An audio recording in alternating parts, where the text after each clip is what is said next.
N. Chandrasekaran's first job was with TCS and he's been there 30 years. So it's not just jokingly that insiders say TCS actually stands for Take Chandra Seriously. From a fresh engineering hand in 1986, Chandra rose quickly up the ranks, becoming the global sales head in 2002 and joined the board as COO in 2007. Handpicked and groomed by his mentor and predecessor S. Ramadurai, Chandra became the CEO and managing director of the company in 2009, the youngest in the Tata Group's history. Having got the job when he was just 45, TCS under his watch has become the first Indian company to cross the 5 lakh crore rupee mark in market capitalization in 2014. Here's the N. Chandrasekaran story.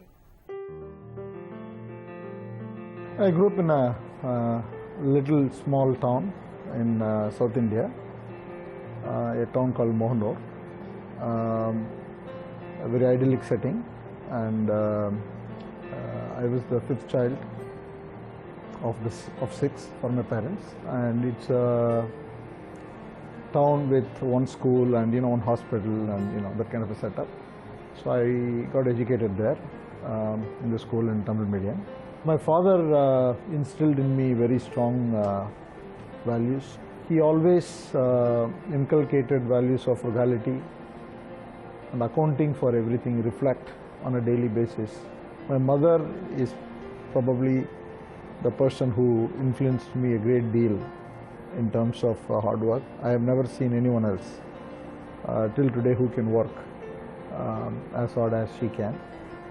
Even today, if I feel that I've had really a very, very packed week and I worked very hard, then unconsciously it just comes to my mind how hard she used to work, and immediately all the effort I put in pales by comparison. Went for a basic course in applied sciences. Both me and my father felt that I was not cut out for that. So then I took up a master's program in computer applications. Then I did this program and then I came to TCS for doing a project work towards the end of my course. So I was working on a Burroughs project and also a PC project. So I ended up working 20 hours a day. So after 3 months into that, my manager asked me, would you like to join TCS? It was a dream, in those days. So I said yes. I think it was August 1986. Under his leadership, TCS has grown nearly tenfold from $8.8 billion to $80 billion since its listing in 2004. TCS has added new business areas, entered new industry verticals, enlarged its global footprint, and now Chandra, in his second innings as Managing Director and CEO, is betting big on digital technology.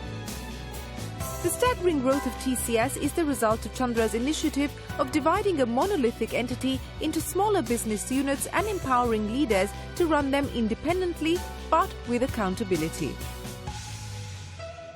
You learned in every program. In some you learned how to be a great programmer. In some others you learned to be a designer. In some others you learned people skills. But what I realized is that whenever you make those transitions, every time you make the transitions, you have to pick up different skill sets.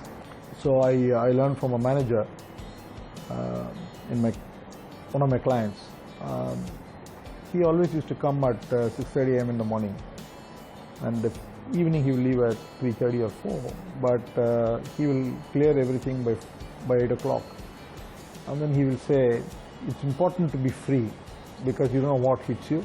The moment it hits you, you have to collect it and you have to give it to somebody else so that if something else hits you." So I kind of realized that it's so important to delegate. And I realized that it's very difficult to run a big monolithic organization. So what worked until then, I was sure that will not work because I will struggle. So I started listing down what are the basic principles that we should have in designing the company. Well, we came up with 4 or 5 simple things. One is that the company should be very collaborative, but at the same time should have smaller units where people will have manageable sizes of workforce. Second thing, the best of TCS Rather, the power of the larger organization should be leveraged while they are being very agile. Third is that we should create leadership opportunities. So we have now all these 20 plus units, and we have a head. Some of them are called presidents, some of them are called vice presidents, depending upon their size, the scale of the operation they manage. The fourth thing was we felt the company should be flat. We should not have too many levels. And the approach of cutting-edge hierarchy has paid off. A jewel in the Tata Sons' crown, TCS is one of India's largest software services exporters and among the top 10 technology firms in the world. Chandra has sprinted ahead of his competitors in growth and valuation metrics, and he derives his agility and endurance in business from long-distance running, which he took up in 2007. When I was 44 in 2007, I just went for a checkup. I was detected with heavy diabetic. So I went to Nadeem Rice and spent 2 hours with me, and then said, you are a smart man, then you should have smart goals. You should reverse diabetes. He said, I want you to do minimum 13,000 steps a day. So then I said, okay, if we have to do 13,000 steps, then why not raise the bar? And I'll walk more than 13,000. And I said, no, I'll run more than 13,000 steps. So that evening we went and bought all the shoes and everything else, and came ready. And next day morning, I was so shy that I didn't want to run. At 6 o'clock, I started running at 4 o'clock in the morning. And I couldn't run 10 steps. But then I kept at it, and then I figured out that I really love running. I think running has taught me a lot of things. I have become a lot more patient. I've become a better listener, and I've become more observant. I'm a reflective person. Running helps me to reflect a lot more. To mark the 10th anniversary of its listing, TCS gave out a special dividend to shareholders and rewarded its employees by giving them bonuses worth a total of 2,628 crore rupees. Though TCS did take a dent on its bottom line, this gesture by Chandra was his way of saying thank you to the 3.2 lakh employees of the company. We wanted to do the right thing. Honestly, it never occurred to us that some people asked me, you could have made it as a retention bonus. We said, no, it is not about retention. It is about saying thank you. I think I figured out it's not about compartmentalizing your life. Most people say that they work all their life spend all their time in office, so they don't have any time for home. That's not the way it should be. She is first of all a very cheerful person. So it's very, very difficult to even get her for a minute where she is upset or moody or anything. She is always cheerful.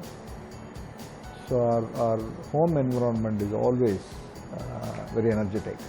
And when we got married, actually, she had a fantastic job in investment banking. Out of her choice, she gave up because she wanted to move with me to UK, and she has not regretted it.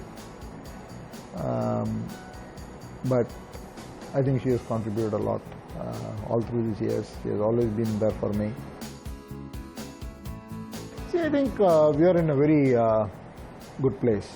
As a firm, we have the scale, so we just need to make sure that we continue to stay the course in terms of our execution, humility,